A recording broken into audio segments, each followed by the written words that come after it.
pleasure for me to welcome you here in this second Global Perspective Series event, Student Live. My name is Mark Trosberg. I'm a PhD student or PhD candidate at the Political Science Department. I have a pleasure to moderate this event today alongside with Renato, who's also my colleague in the Political Science Department. I'll let Renato introduce himself in a bit. What I can say for both of us that we're sort of dealing with protest. That is our topic today. In our academic research, I study protests in Mexico, sort of community protests to demand resources. But today, I think we're really sort of focusing on larger mobilizations that make headlines, in newspapers and all this. And what I think really invokes curiosity is the diversity in the goals and motivations. Why people mobilize. Some protests are really sort of targeted against economic reforms, austerity measures of governments, like the ones last year in Latin America, for instance, in Ecuador and Chile.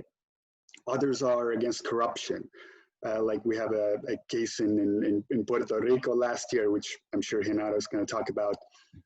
Then again, others are protesting long-standing issues of socioeconomic and racial inequality. The Black Lives Matters protests here in the United States, for instance, would be a good example. And then we have some, protests that actually sort of fight for regime change or are going against dictators in different countries. We have a ongoing mobilization in Belarus that people are sort of mobilizing against a dictator that's been governing the country since sort of the fall of communism. So it's interesting to follow these events. But I think in the end of the day, what we have to ask is, do they really matter for anything? Are we seeing these protests because people that engage in them actually perceive that they produce social and political change? Or they just do it out of desperation when nothing else works anymore. So these are some of the questions that I wanted to sort of discuss today. And by that, I'll just turn it over to Renato to introduce himself. And then we can sort of start our discussion from that. All right. Thank you, guys. Everyone can hear me, right? Wonderful. So for those of you who don't know me, my name is Renato Abraham. I'm also a PhD student in the Political Science Department, the cohort right below Mark's. It's a pleasure being here today. And the issue of protests and contentious politics has always been, whether, why, and how they matter has always been an issue that's piqued my interest. And in light of my own academic work on protest movements in the Caribbean and in Latin America at large, and my renewed interest in protests as exhibited in Latin America, Europe, and the US, we see patterns of contention that seem to yield results that aren't always favorable to social movements and social movement actors, as their protest endeavors often take unpredictable turns towards defeat, or where they channel grievances towards political co-optation by what many would call the powers that be. In this sense, I feel, and a lot of my research has yielded that outcomes, despite the intentions of social movement actors, can frustrate political change in ways that may seem irreparable. Yet, at times, we see slivers of hope by right of public symbolic expressions of injustice that animate people to take the streets before a shared sense of outrage. In this context, and under the right conditions, social movement experts often argue that this panorama can yield meaningful results for society at large. The panorama, however, begs several questions that I wish to discuss today and that are of latent concern to everyone. Under what conditions do social movements succeed or fail? How high of a bar do social movements or protests need to set to get their grievances attended? And can social movement actors ever hope for their grievances to address the problems of our day? Or will they forever be relegated to fighting the problems of tomorrow? While these are questions of magnificent proportions that may certainly beg many others, I'm positive that our continued discussion may yield fruitful debate and discussion on the qualitative merits behind protests and social movements at large. With this, I'd like to kind of yield the time to think Annie Gibson that might want to give a few words before we start. Yeah, great. Thank you so much, Hanato and Mart. I'm really, really happy to have all of you here. My name is Annie Gibson. I'm the Director of Study Abroad here at the Center for Global Education. And before we begin, I just want to let you know that this, we really hope that this is an engaging space for students. And whether you know something about this topic, whether you just have questions to ask, don't feel held back to talk. To ask a question, to provide your comment. There's no kind of hierarchy in that. Also, I just want to say that, you know, if you feel uncomfortable, you know, speaking out, we also have the chat. So feel free to type a question or a comment in the chat, and I'll do my best to monitor that. I'm going to stay out of the main light as much as possible because I really want to hear your voices. But please engage, and I'm really, really happy to have you here. So with that, I'm going to turn it back over to the moderators. Thanks so much, Annie. So let me just maybe start with like a very broad introductory question. We were thinking both with Hanato, that's so thinking about really the recent events or protests going on in the world, you know, both in the United States and the international scene, which one of these you would consider sort of a success or a failure, and why? And really, what we would have to think is really that in what sense do protests matter exactly, right? Is it really an effect of direct effect on the government policy, or is it that these mobilizations, people turning out, doing things, really sort of changes attitudes of people, change the society? So this would be sort of my initial idea for a discussion. And Hanato, I'm not sure if you have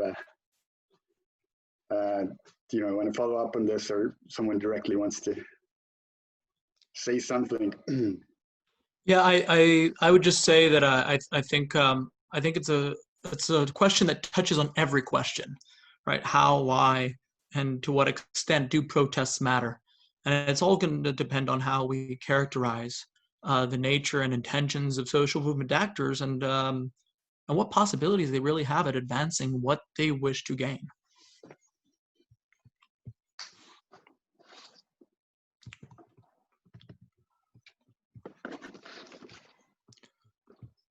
So if anyone wants to go ahead and just wants to answer the question or want to comment on this in any way, feel free to do so.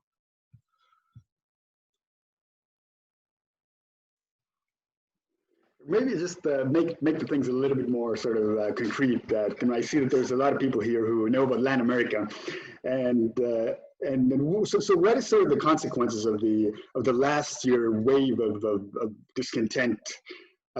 We had sort of major social mobilizations in Ecuador, Chile, Colombia. So what is the result of that? You know, maybe like a year or almost a year after, right? So maybe sort of start with that.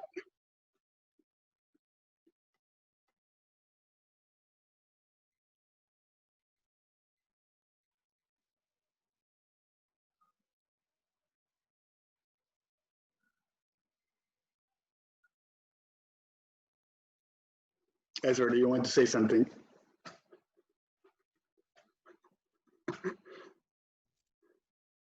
Hey, sorry, I came in a little late. I just caught the very end of what you said, Martin. I apologize.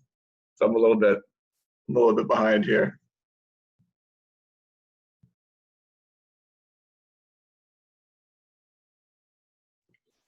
Hey, Mark, why don't you repeat? Could you repeat the question and maybe simplify it so that we can really kind of, you know, say it really so we can get to the heart of what we want to talk about here?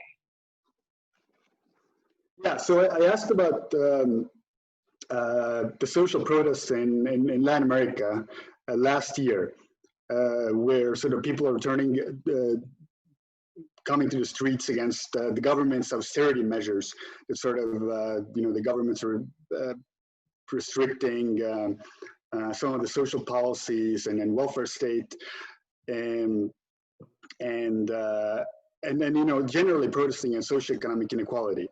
Um, and these mobilizations sort of took place. So are we seeing any kind of like really change after them? Did governments really did anything after that, or was there a change of government in any sense? Just focusing on these cases. In Latin America, yeah. It's quite a busy year. It feels like a long time ago though, right? It's like last year. It's pretty distant at this point, unfortunately, because of COVID, right?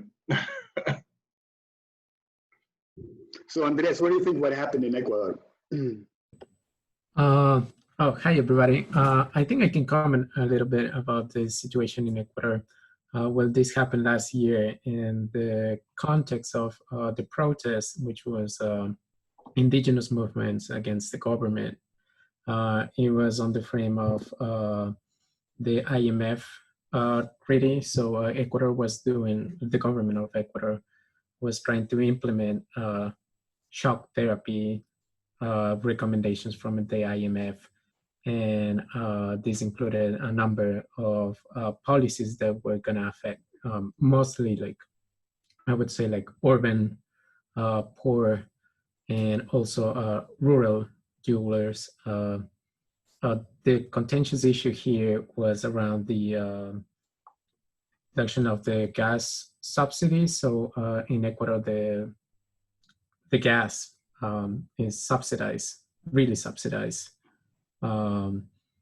And that has been like a policy that has been there for a long, long time, like since the 70s.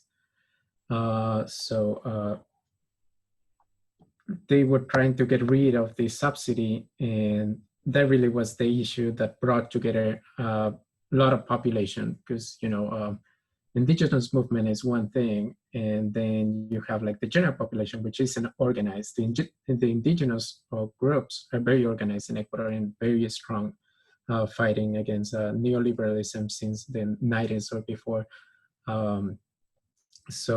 What happened here was, I guess, a success story, you can say. The protests were so big and paralyzed the whole country. Indigenous people came like all the way from the Andean highlands to Quito, the capital. They also get to Guayaquil, and they stay there for I guess like 2 weeks, and they were you know, riots and destruction. So it got to like the point of violence and confrontation against the government. Some commentators, some political commentators would say that the government was at the brink of just falling. So I guess that's the power, you know, of the indigenous movement in Ecuador. So they made possible this national-wide mobilization, and at the end, the government had to back from the treaty with the IMF. So I guess that's a victory for the indigenous movement, not only in protest, but also solidifying as an actor in national politics in Ecuador. So now with elections coming up next year, I think there might be like people who's not necessarily indigenous might be voting for like indigenous issues and policies.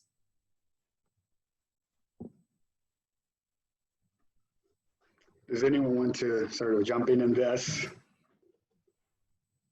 Yeah, I thank you, Andres, for that explanation. I think it's very telling of how complicated social movements become and how they affect society at large, whether they be in the electoral plane or in civil society. I think it reminds me more particularly when Andres was talking about the IMF and the shock therapy that was given to Ecuador most recently, and how people envision protests and wonder why they come about, right?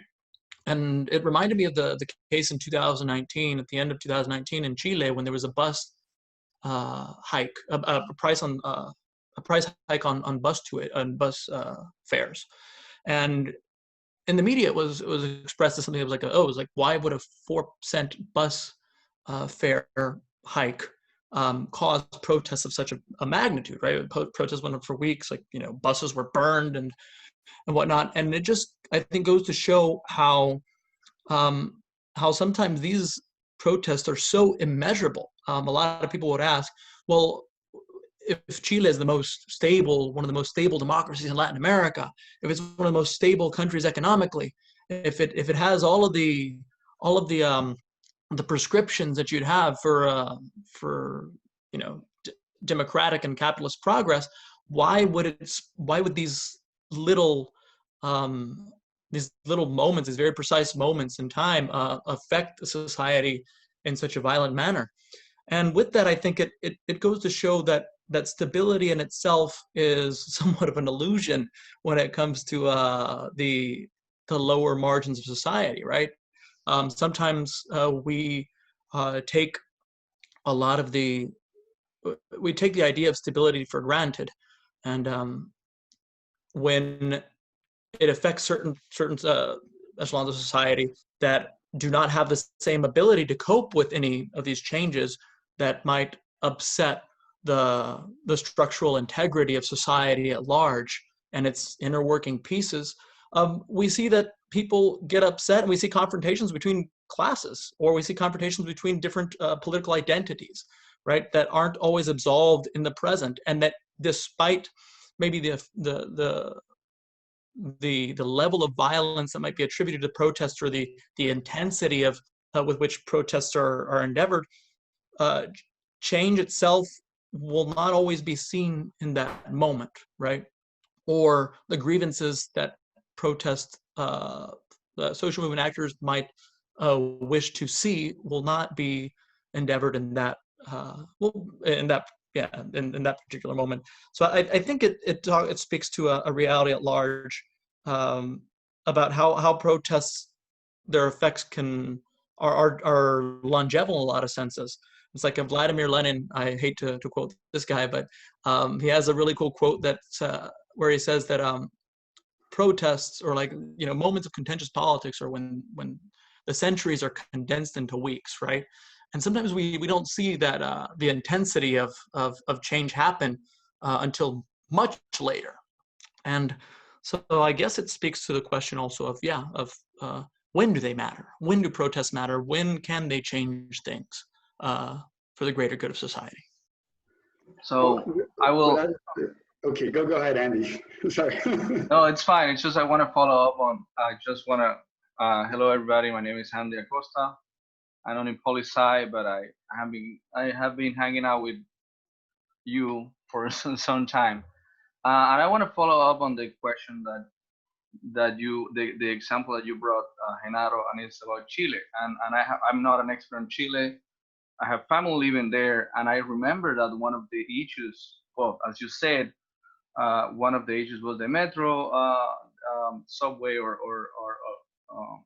increase. But this took in a form of massive protests, but also riots in other parts of the country. And the riots were targeted to, especially to foreign companies or subsidiaries like Walmart, for example. And that started to create also a counter argument or a counter current in Chilean society, or in a sector in the Chilean society, of, well, why these riots first? Second, if the riots are actually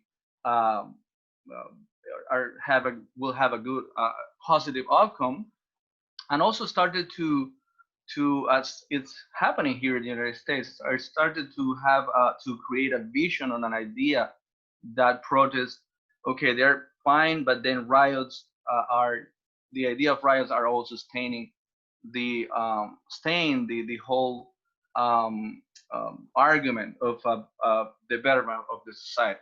So it created that specific narrative on the other side, or opposite narrative. And so that's one question that I want to that all of us discussed, or if you can answer, to what point these protests became also, or the idea of the protest became also a fodder for the counter currents. I don't know if that makes sense, or that's how I can better explain. But also how the other side or the opposite sides create these, take some of the ideas or some of the actions of protest itself and change it, or change the whole idea. And the second thing, it's related to actually the outcome, as you mentioned. And one of the outcomes of these protests in Chile was that the government started a negotiation process that ended. Well, that the aim is to have a new constitutional, I think it's a new constitution or a new constitutional process that is stopped because of the coronavirus. So that's also something that interesting, as Fesser was saying, that, well, the coronavirus has not only affect the us staying home or the normal function of society, but also it has been an opportunity for some governments to maintain tight control of the society. And we can see this for example, in Cuba. We can see this in Venezuela and Bolivia, for example. So it's there are many layers on this issue. So that's my follow-up comment. And later when we come back to the United States, I will just mention, or I will just bring the example of within the spectrum of Latino society or Latinx, what is the position between the same community like the Cuban community in one specific place plays into these two counter narratives, like Black Matter movement, and also the movement supporting the I don't know how to explain, but supporting the not tearing down the statues of Spanish conquistadores. So that will be also something that I would like to discuss and see how do we make sense of this. So yeah. Cool. Thanks everyone. This is great. I actually completely agree with what Andres said, that this the case of Ecuador is especially interesting because these mobilizations actually produced a concrete change, that government started back down from these market policy reforms, right? And I guess that the government just didn't expect the mobilization to be that big, or that of making sort of that of a big deal in the society, which was interesting. And Andy, you sort of brought in the effects or the impacts of Black Lives Matter, and we sort of talked with Renato that we'd definitely like to discuss that. But why do we take before this very interesting sort of case what happened in Puerto Rico? Maybe Renato, you just want to introduce it very sort of in a couple of in 1 minute. That it also reminds me of sort of a success in a popular movement in terms of creating sort of a political change. Yeah, so I think it's thank you for the opportunity to talk about that. I just also wanted to read a comment in the chat box that Andres had left, where he said, I think having clear and tangible political objectives makes contentious actions more successful. Also, the organizational strength of social movements, I think that's very true, and it allows me to segue into the Puerto Rican case, I think. For those of you who know a little bit about Puerto Rico and would like to learn more, Puerto Rico is a modern colony of the United States. It was acquired by the United States in the Spanish-American War of 1898, and as of 1952, it developed an institutional arrangement that is still deemed by many and the United Nations as a colonial arrangement, right? Where they have local democratic institutions where they can choose their own leaders and whatnot, but their constitution is ultimately subservient to the United States, and more particularly the United States Congress. So Puerto Rico developed a crisis, unfortunately, because of this weird arrangement that it has with the United States, where it was subjected to a shipping monopoly. It was subjected to a lot of certain stipulations that would kind of perpetuate tendencies to create or to develop their economy in a very unsustainable way. It became a tax haven, and given the fact that they were, giving out tax breaks to any company that wanted to come down and operate out of Puerto Rico, the state lacked sufficient funds to actually become a functional state, and it just kind of it was delving into these really terrible patterns of borrowing and issuing bonds at very unsustainable rates. With this, the state itself, come the neoliberal era of 1980s, 1990s, it eventually started cutting back a lot of its state services, which perpetuated that crisis itself of the state not having enough revenue. They sold off their most important institutions, and that were actually revenue making, like if it were like the telephone company, or if it were other very lucrative enterprises, the airport.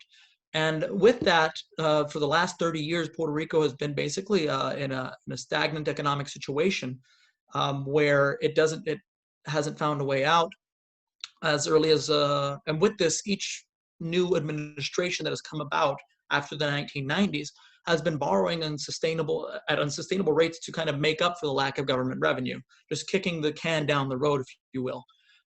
Eventually, come 2012, the governor at the time had announced that the debt was unpayable. It was not; they couldn't pay it back. It was impossible. It's $73 billion. It's, if you divide it by the Puerto Rican population, that's something around over $20,000 per head per every newborn baby. That's how much debt Puerto Rico is accumulating, and with salaries that lower than that of the state of Mississippi, for example. It doesn't really have the mechanisms necessary to get out of this crisis. And with this, the government just kept shutting down services, closing down public schools, cutting back on education, until eventually this kind of kicking the can down the road got to 2016 with another neoliberal governor, which was the son of a former governor, the same kind of political entourage of people that have always ruled Puerto Rico. He got to power and continued these shock therapy endeavors until eventually he was caught up with corruption scandals that surfaced because of Hurricane Maria and Irma. These corruption scandals were from a Telegram chat. It's a platform where political leaders can talk about, or people can talk about anything. It's encrypted and whatnot.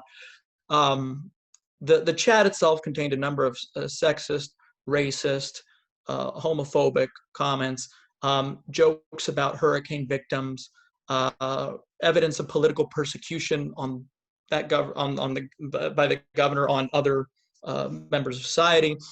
And it was this just general discontent that's been accumulating over 30 years that eventually just led people to kind of focus all of their anger and blame on the governor. And within, I think, 2 weeks of protests, the governor was forced to resign. It was probably the moment where the biggest protests, the biggest protests in Puerto Rican history were seen in that particular moment in 2019. You had numbers ranging 500,000-600,000 people going out to the streets on one particular day, and just in the capital city of San Juan. For the sake of proportion, that's probably Puerto Rico has 3.2 million people, so that's it's a sizable amount of people. That's almost that's what a fifth of the population basically. With this social or different actors from afar also weighed in, and ultimately it created a very specific outcome that everyone was rallying around, just like Andres had noted, right? There was a very clear objective. Rosselló had to leave.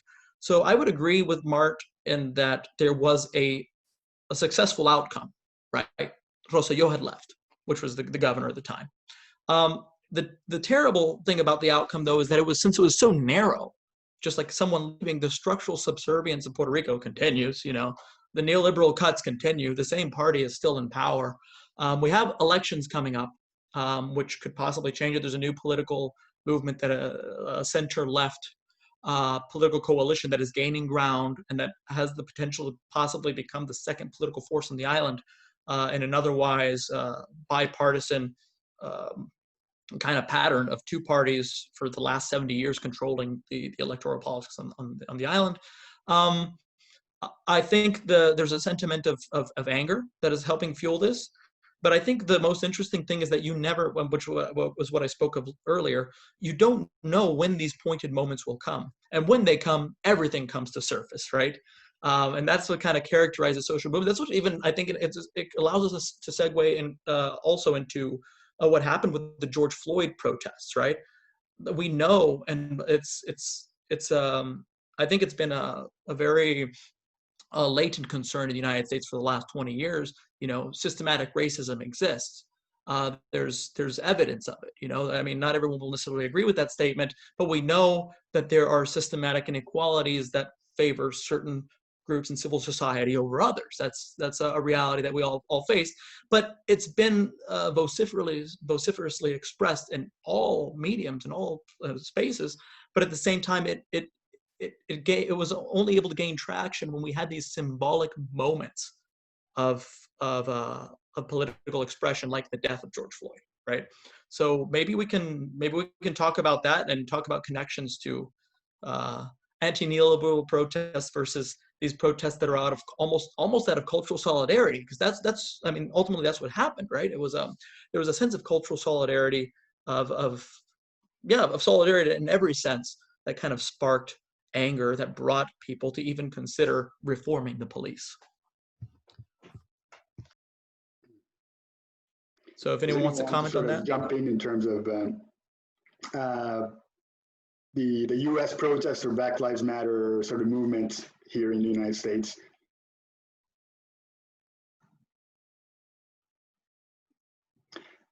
So I think there's sort of a couple of ways how to think about the impacts of this, what has happened over during this year. But we can think about these protests or sort of starting with the George Floyd in terms of effects on direct effects on government policy. That we're talking about sort of these calls on police reform, sort of changing things there. Or we can really talk about broader changes in society, sort of the societal attitudes in terms of race are changing, and I think that the data that we have, especially over the how many people, or sort of what's the proportion of people that approve of these protests, shows that they were actually sort of very popular. That in the past, these protests initiated by protests of racial injustice oftentimes didn't find sort of a broader repercussions in the society, and oftentimes they actually helped, like the Republican Party in terms of bringing in all these like law and order arguments that we have to restore order. These protests are very bad. And then they didn't produce any kind of change because of that, because the majority of people are actually against them, sort of the voters. And now it really seems to be different, that they're enjoying like really, really broad support in terms of public opinion, which I think is really, not an expert on this, but something that really caught my attention. So I don't know if you guys have thoughts about these two sort of domains. So are we talking about like policy reform, or are we talking about change in attitudes in the society when talking about effects of Black Lives Matter? I think I can kind of go off of that. Cool. Hi everyone. My name is Jack. I go to Tulane. I'm actually a freshman. I don't really know that much about Latin American politics and protests, but one thing that I kind of want to connect like Black Lives Matter to what Mr. Acosta said was, well, I have a really good friend in New Mexico, and through him I learned that they ended up taking one of the conquistador statues down after one of the protesters there was shot. That kind of made it a bigger movement, and they ended up taking it down. just on that note, I think a lot of what we've seen in reform, taking down statues, even like in New Orleans, for example, they ended up taking the McDonough statue down, or the protesters did forcefully. I think it's kind of a localized movement that kind of dissipates. I think we've seen the protests in New Orleans and across the country kind of go down a path where they've gotten smaller and smaller. And we've gotten to a point where the Republican Party or conservatives have actually, or there's been a kind of change in tide in polls where people are kind of breaking away from the Black Lives Matter movement. And because of that, I don't know where it will go, but I think there were significant gains from the protester sides where, certain political figures were taken down. Now, in the case of Puerto Rico and other Latin American countries, I'd love to hear from you all, what has been done with conquistador statues there. Because I don't really know anything about it. Maybe Genaro, you want to talk a little bit about Puerto Rico? In the case of Cuba, that's depend on the country. And Jack, thank you for the question. And I will just mention that depends on the country. Probably Andres in Ecuador, there will be a different experience that in Cuba. For example, in Cuba, there is a sort of narrative, historical narrative, that of course we became independent from Spain, but there is still a tide, kind of colonial, I don't know, dream or idea, and there's still a tie with Spain as the motherland, etc. So the statues, you can find statues of Cristobal Colón, for example, and there people doesn't have that sentiment of against these statues or these conquistadores, and pretty much because of many reasons. But one of the reasons is that indigenous populations was wiped out in Cuba. So there's that sentiment there. There's no, it was slavery, and then white, I don't know, whiteness of society, etc., etc. But in the case of Cuba, for example, it doesn't have that rhetoric. So that translated to the Cuban part of the Cuban community in Miami, where at the heat of these protests of tearing down the statues, you will find a group of Cubans saying, we need to protect the statues of conquistadores in Florida that they do not relate to. I mean, it could be a broad argument that they represent the Western civilization and Western society. That's what they were saying. But at the same time, it's where there are many questions around that. But that's what they were saying. No, this represents our history, our heritage, and Western society. Versus the idea that, well, what do represent indigenous communities, etc. So that was the position of part of the Cuban community in Miami and in Florida in general, while other part was actually saying, definitely doesn't represent us. I mean, where is the correlation there? Are they murderers, or they are conquistadores? So they did actually participate in massacres, etc. So it's for me was intriguing, because this sentiment of national sentiment or heritage sentiment increased here in this polarized moment in the United States, and not back in Cuba, where the discussion is a different one. It's about revolution, for example. So see, same community, but with different. So I think that the context in the United States have brought these issues. So I wanted to kind of share something that, well, first I wanted to say I agree with Handy completely. I think in the Caribbean is very different than the rest of Latin America.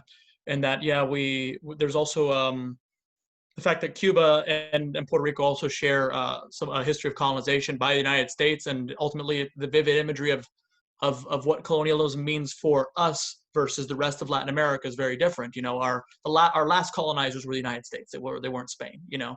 If it weren't for the Platt Amendment, for example, in Cuba, or in our case, well, the Spanish-American War that took the island. But someone wrote, what differentiates a social movement yeah, it's a question by Amber. Hello, Amber. Thank you for the question. What differentiates a social movement from a social movement in history? In other words, to what degree do protests and social movements need to reach in order for systematic and larger institutional changes to take place? Those are large questions. So I think there's this guy called Charles Tilly. He's a really cool academic. I've got like his book right here. He's got a bunch of books on protests and stuff. He says, and he argues that they've changed a lot because of a series of like intervening trends that define our modern society versus like societies and peasant societies, say for example in Europe. Protests then, for example, like in the English Civil War, were very different in that they kind of were organized around historical custom and tradition, and they usually were very destructive. They were very their claims were very clear, but sometimes they weren't articulated publicly. They were things that the peasants just kind of did in their own sovereign space, right? And similarly, I think that one of the things that has changed the way protest movements operate in the present, in our contemporary or modernized world or whatever, is that there's a hegemony of democracy, right? Every country in the world wants to call itself democratic. Everyone agrees to one extent or another, or I say everyone's a large word, but I think as a society, liberal democracy is hegemonic, and we want to assume that what leaders want to assume and want to purport the idea that what they do is in a society's best interest, and that any suffering that they experience, society at large, is not does not come from above. It might come from other things that are there. And there's what a lot of political scientists and like in social movement theory would note is that there's a blame laundering pattern where institutions, where courts, where civil society will kick the ball to other people and say, well, we don't agree with institutionalized racism, but it's there, and no one wants to take responsibility for that because ultimately, it's something that's embedded in society. So I guess that kind of goes to your second question, right? Which is to what degree do protests and social movements need to reach order for systematic and larger institutional changes to take place? I think that's a question that does not have like a one given answer. I mean, I think the Ecuadorian case was interesting, but I think even that case, as successful as it was, didn't change the structures of society or the system in general. It's still the anti-neoliberal struggles in all of Latin America, and as noted by Silva in his book, I think Challenging Neoliberalism in Latin America, would note that ultimately these struggles only managed to contain neoliberal advancement. It didn't really give it, there was never really a project to counter neoliberalism, to counter austerity measures. There was never really a political project to say, apart from just defending positive rights that have been accumulated in the past, like with unions, or rights that have to do with, or labor rights in general, or state subsidies. These were things that were contained and defended. There might be some advancements in some plane, but then again, they're just placed on the electoral playing field. And whenever a party comes to power, for example, in Latin America, they might just write up a new constitution, like in the case in Ecuador or in Venezuela or in Bolivia, for the sake of example, I mean, I think Venezuela has like 5 constitutions, like they just, anytime an electoral party gets the power, they get an overwhelming majority, they just rewrite the constitution, and certain positive rights are given, others are taken away, So I think that the question is a very case-by-case basis, because ultimately it doesn't change the basis of society. It doesn't change these protests don't change the hierarchies by themselves, right? But I think it's important to note that, and I think it brings us to the question that I wanted to talk about some time ago, or when we started this, which was, when can social movement leaders or social movement actors in general ever, I guess, could they ever expect to see change in their time, right? Will the things that they are fighting for are, given that a lot of times they're developed around a shared sense of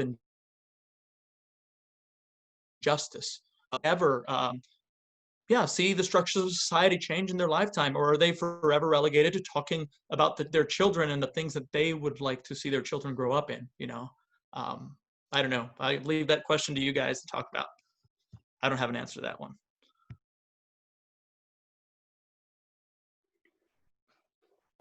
So maybe to talk about sort of Renato, you mentioned like sort of the prospects of producing like a fundamental change in society, right, as a social movement or as a protest movement.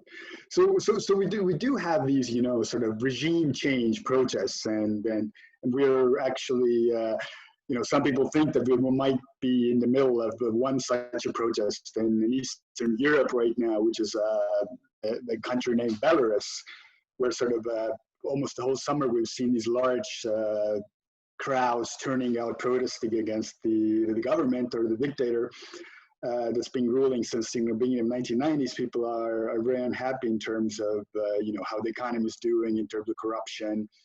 There are also like these international relation dynamics of connections with Russia, potential sort of occupation of Belarus by Russia. And why this is important is because we have recent evidence that this kind of change has actually been produced, right? And in the countries there in the region, like Ukraine, you had Georgia, Serbia, some other countries that had these so-called color revolutions, where crowds turned out and actually managed to sort of overturn the regime. At least changing the authoritarian regime towards sort of formal procedural democracy. So how much of social change is really produced, but it's still, it could be an example how, formal political institutions are changing in terms of, people mobilizing. But of course, there's so many sort of issues there that what we've been talking here that, so who are these actors exactly and how are they organized? The key point about Belarus right now is that, again, the opposition or the protesters, there's like not a lot of like unified leadership or not strong leadership in terms of leading the movement. While the government is sort of course super unified, and there hasn't been like any kind of like shifts or kind of people moving from government to the side of the people. So it really, the dynamics of the movement really depends how the leadership is sort of organized, right? And then I think the case of Puerto Rico was interesting here. Parallelly, well, the leadership sort of seemed to be stronger, which achieves sort of the similar gain. But again, like I think there has been a sort of evidence of that they could produce fundamental changes. People turning out. It just depends of so many other things.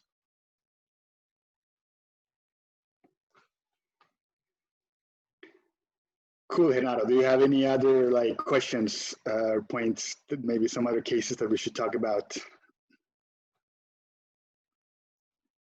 Well, I think one of the interesting questions in social movements is like we talk about structures, we talk about institutions, we talk about the unfair kind of situations that usually they're large and all encompassing. But I think Jack brought up something interesting that has to do basically with ideology, right? With symbols from the past and how they affect our society. And I think it's very interesting that in our own Western society, and more particularly the United States, that protests generally take on this form where they're always atomized for individual concerns, and I think it has to do with the fact that Western society is based on individualism. We've grown up in that ideological hegemony, and with that, our struggles become very rooted in belief systems and not so much in structure, and things that are really personal to us. And with this, you have the construction of ideas in the South that supposedly these generals, for example, these Southern generals, Confederate generals, they represent something special to me because I'm from the South, or they represent, or these, like we've created these pathologies, and maybe that's a little bit dismissive, and excuse me if you feel I'm doing so, but I feel that that these tendencies to to organize social movements around symbols is very much a product of our own hegemony of neoliberalism, of capitalism, of democracy, and that it doesn't really change the structures of society so much as it creates its own kind of cultural animal that we assume can outwardly change. So outwardly change things. So I guess the question would be, how much does culture or social movements that are born out of culture, how can they affect the society at large? And how meaningful is it to take down a statue when you still have structural racism? You know, how meaningful is it to change the name of a street when you still have people like George Floyd being killed? You know, I guess that's the question I would like to kind of ask. I mean, it's probably a question that begs a lot of others, but feel free to comment on it however you guys feel more comfortable.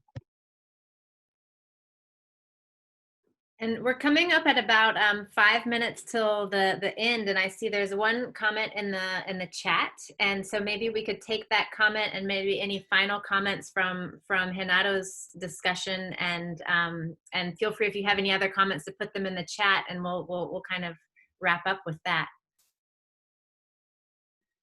So the question in the chat is super interesting. It's about labor workers' rights movements and their effects on respective governments, and it's really on the this reference here given to the University of Michigan grad student workers strike and all of that. So I don't really know anything about it, but this would be really interesting to sort of talk. Do these things really matter for something? You know, sort of grad students mobilizing and all this. So if anyone wants to sort of tackle this one.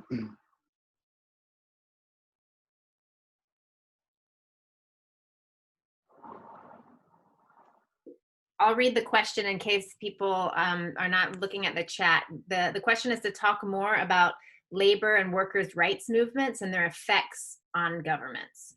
And following the UMichigan grad workers strike, this person has been thinking about the overall effect of withholding labor as a form of protest. So thank you, Sienna, for that comment. And many of you at Tulane also know that this is some work that's happening at Tulane. So let's talk about that as well. I think one of the biggest problems that a lot of student protest movements or student unions face, and is what constitutes a real, challenge to the administration, right? That is either imposing measures that are unfair or labor regimes that are just not considerate to the needs of graduate students. And it becomes even harder when we talk about strikes, for example, in Latin America, where they're student strikes, where they're from undergraduate students that they don't have labor to kind of latch on to use as a bargaining tool.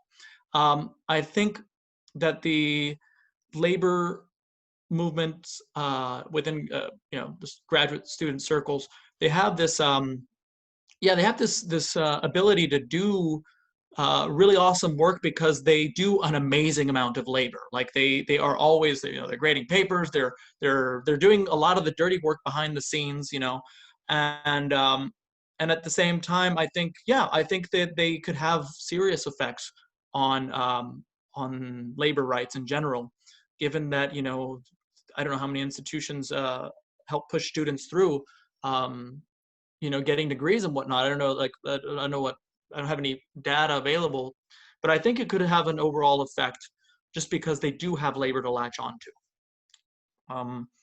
I should be more conscious of that. I'm in Michigan. I'm in Ann Arbor right now, and I'm not even paying attention to the protests. But I think someone could probably talk to what's going on in Tulane, maybe with the graduate students and some of the unfair situations that graduate students might be going through.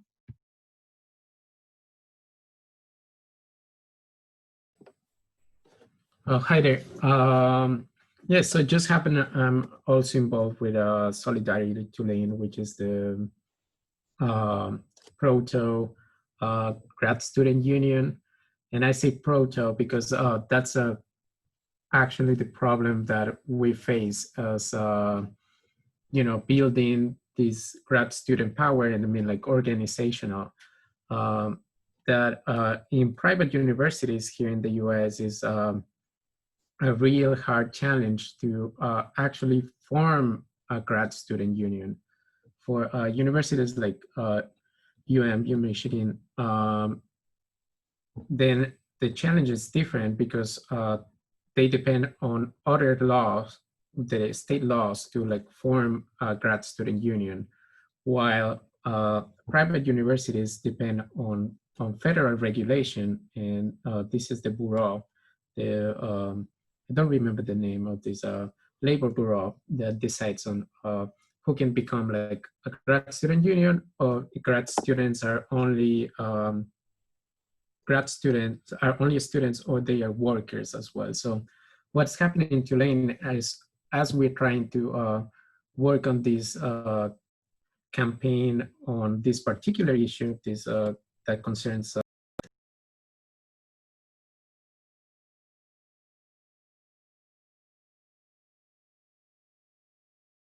Yeah, your audio cut out. we also have a vision of becoming a grad student union, but that is something that we aspire for the future, and probably, like as Genaro said, maybe we're working on something that is not going to happen in while we are here at Tulane, but maybe for future generations. We first have to like overcome this federal regulation that comes with change in administration. I am not an American student, so I cannot vote.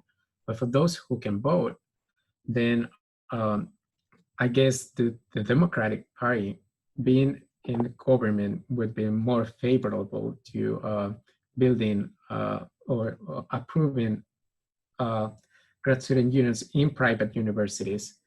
So that's a big challenge we face. And Yeah, I think what you're saying is very interesting, in that also you can't really depend on graduate students if they graduate 4 years from now, right? There's also the issue of student population changing. Will they continue to struggle to struggle for the rights of students if they're only there for 4 years? It's a huge challenge, I think, also graduate students face when trying to attain labor rights.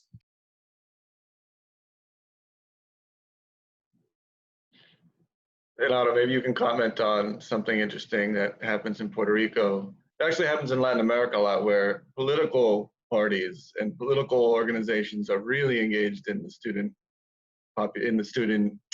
organizing, and that helps with what you just said about the short kind of time scale of a graduate career, and that doesn't happen in the U.S. Yeah, I think it's really interesting that Ezra brings that up, because I know Ezra has done a lot of studying in Brazil, and has probably seen the magnitude of a lot of the protests down there, and how they could just and I'm sure it happens in Ecuador and Mexico and other spaces. I don't know so much on Cuba, right? But ultimately, a lot of it I think has to do with the fact that graduate student organizations that mobilize also have connections with parties. Like, they're directly connected. They become extensions of socialist parties, of left-wing parties, of different institutions that are also changing things in civil society, and they become also almost like a university to graduate into politics. In a lot of senses, you see that. But I think within the United States, a lot of it has to do with the fact that there's just been so many antitrust laws. There's just been, like, the labor legislation here is so terrible when it comes to organizing, that anything that deviates from peaceful, free association, as provided by the Constitution, is deemed as something that is that either doesn't wield any real results, or it's just rabble rousing for people that have nothing better to do. And I guess since a tuition hike in spaces where there's no access to credit versus one that's here where you have access to credit, it's just college is too expensive. It takes on a different flavor, right? ultimately, I think the conditions in Latin America make protests just so much more violent because you don't have the same safety nets that you have in industrialized, or like, I guess, in higher income countries, right? I know Puerto Rico is obviously part of the United States, but it doesn't feel like it. It's and it shares more with Latin America when it comes to student protests. So I think a lot of it has to do with that connection, that student movements have with political movements at large.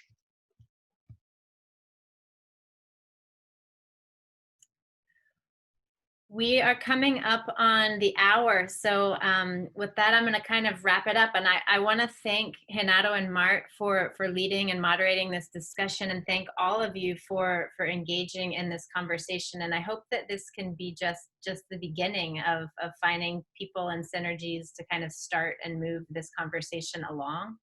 I'm putting in the chat the website for this Thank event. you. It's much appreciated. Yeah, and I'm putting in the chat the website for this event. We're collecting background resources on all of these modules that we're doing, including this one on protests in this global context. And so a lot of the questions that were asked today, there's some readings that can help you dive into that. And I'm also going to ask Mart and Renato to pass any other resources my way that might be helpful to help think through some of these questions that you all posed.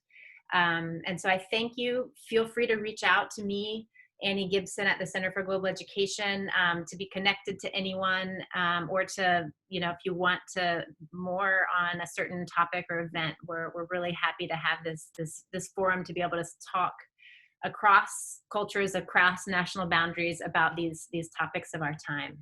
So thank you, everyone. Thank you. Bye. Hey, guys. Thank you.